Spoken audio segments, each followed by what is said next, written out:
برای داشتن یک رابطه سالم بین دو تا پارتنر لازمه یک سری آگاهی هایی رو داشته باشیم و ذهنمون رو آماده کنیم برای اشتباهاتی که توی رابطه ممکنه اتفاق بیفته.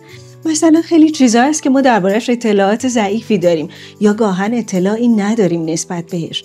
اگر بدونیم که به لحاظ علمی ثابت شده که آقایون ذهنشون یا مغزشون و در کل آفرینششون در مغز به این شکله که نمیتونن مثل ما خانوم ها نان استاپ 1 ساعت صحبت کنن و اگر قرار باشه این کار را انجام بدن برابر اینه که 6 کیلومتر دویدن.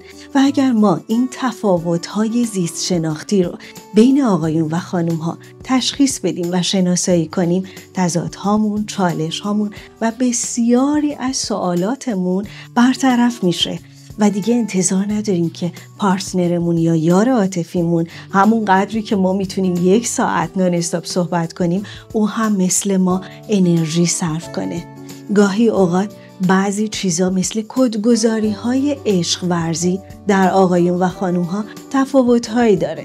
در خانوم ها در نیم کره راست بسیار کدگذاری های عشق ورزی فراوان هست و در آقایون نه، به این تعداد نیست و به این شکل نیست. به همین شکل که میبینید آقایون کدگذاری های عشق ورزیشون محدوده و خانم ها بسیار گسترده است. آقایون بسیار کلی نگر هستن و خانم ها بسیار جزئی نگر.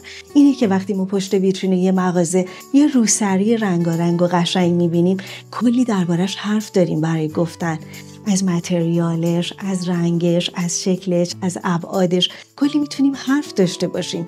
اما آقایون مثل ما نیستن. در همین حد که خوبه، قشنگه، اوکی، به نظرت قیمتش خوبه، در همین حد بهتره این تفاوت‌ها رو شناسایی کنیم و دربارش بیشتر فکر کنیم.